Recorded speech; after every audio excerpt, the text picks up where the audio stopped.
ಮಲೆನಾಡಿನ ಹೆಬ್ಬಾಗಿಲಾದ ಶಿವಮೊಗ್ಗದ ward number 33ರಲ್ಲಿ ಒಂದು ಕಡೆ ನೀರಿಗಾಗಿ ಪರದಾಟ, ಇನ್ನೊಂದು ಕಡೆ ನೀರು ಪೋಲಾಗುತ್ತಿರುವಂತಹ ದೃಶ್ಯ ಕಂಡುಬಂದಿದೆ. ಹರಕೆರೆಯಲ್ಲಿ ನೀರಿಗಾಗಿ ಹಾಹಾಕಾರ ಇದ್ದು, ಪುರದ್ ನಗರದ 4ನೇ ತಿರುವು ಕ್ರೋನ್ ಪ್ಯಾಲೇಸ್ ಮುಂಭಾಗ ನೀರು ಪೋಲಾಗ್ತಾ ಇದೆ. ಇದಕ್ಕೂ ತಮಗೂ ಏನು ಸಂಬಂಧವೇ ಇಲ್ಲ ಎಂಬಂತೆ ಕಣ್ಮುಚ್ಚಿ ಕುಳಿತಿದ್ದಾರೆ ಪಂಪ್ ಹೌಸ್ ಅಧಿಕಾರಿಗಳು.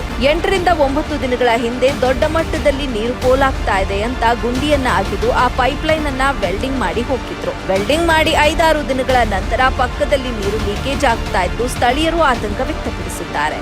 ಈಗಲಾದರೂ ಅಧಿಕಾರಿಗಳು ಎಚ್ಚೆತ್ತುಕೊಂಡು ನೀರಿನ ಸಮಸ್ಯೆಯನ್ನ ಆದಷ್ಟು ಬೇಗ ಬಗೆಹರಿಸಿಕೊಡಬೇಕು ಅಥವಾ ಶಾಸಕರು ಮತ್ತು ಸಂಸದರು ದಯಮಾಡಿ ಇತ್ತ ಕಡೆ ಗಮನ ಹರಿಸಬೇಕೆಂದು ಇಲ್ಲಿನ ಸ್ಥಳೀಯ ನಿವಾಸಿಗಳು ಹಾಗೂ ಸಾಮಾಜಿಕ ಹೋರಾಟಗಾರ ಎನ್ಎಂ ಸಿಗ್ಬತ್ತುಲ್ಲಾ ಮನವಿ ಮಾಡಿದ್ದಾರೆ. ಇಲ್ಲವಾದಲ್ಲಿ ಮುಂದಿನ ದಿನಗಳಲ್ಲಿ ಬೀದಿಗಿಳಿದು ಕಾನೂನಾತ್ಮಕವಾಗಿ ಹೋರಾಟ ಮಾಡುತ್ತೇವೆ ಅಂತ ಎಚ್ಚರಿಕೆ ಕೂಡ ನೀಡಿದ್ದಾರೆ. ಆ ಸುರಂಗದ ಮಾರ್ಗ ಸಿಕ್ಕಿಲ್ಲಲ್ಲ ಇನ್ನು ನೋಡ್ತಾರ ಮಣ್ಣೆಲ್ಲಿದೆ ಅಲ್ಲ ಅಣ್ಣ, ಮಣ್ಣೆಲ್ಲ ಹೋಯ್ತಲ್ಲಿಂದ ಅದೇ ಗೊತ್ತಾಗ್ತಿಲ್ಲಪ್ಪ ನಮಗೆ. ದಿವಸ ಆಗಿದೆ ಈ ಗುಂಡಿ ತೆಗೆದಾದ್ಮೇಲೆ ಸೈಡಿಂದ ನೀರು ಹೋಗ್ತಾ ಇದೆ. ಇಲ್ಲಿ ಕೇಳೋರು ಯಾರು ಇಲ್ಲ. 8-9 ದಿವಸದ ಕೆಳಗಡೆ ಅಲ್ಲಿ ವೆಲ್ಡಿಂಗ್ ಮಾಡಿ ಇದನ್ನು ಮಾಡಿ ಆ ಗುಂಡಿ ಹೊಡೆದಿದ್ರು. ಗುಂಡಿ ಹೊಡೆದ ಮೇಲೆ ಲೀಕೇಜ್ ಇತ್ತು ಅಂತ ಹೇಳಿ ಗುಂಡಿ ಹೊಡೆದು ಅದನ್ನು ಪೈಪನ್ನು ವೆಲ್ಡಿಂಗ್ ಮಾಡಿದ್ದಾರೆ. ವೆಲ್ಡಿಂಗ್ ಮಾಡೋ ನಂತರ 8-9 ದಿವಸ ಆಗಿದೆ. ಇಲ್ಲಿ ಸೈಡಿಂದ ನೀರು ಲೀಕೇಜ್ ಆಗ್ತಾ ಇದೆ. ಇಲ್ಲಿ ಕೆಳಗಡೆ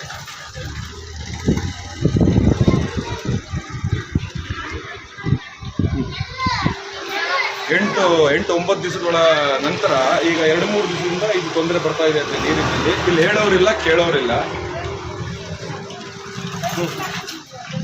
8-9 ದಿವಸದಿಂದ ನೀರು ಲೀಕೇಜ್ ಆಗ್ತಾ ಇದೆ.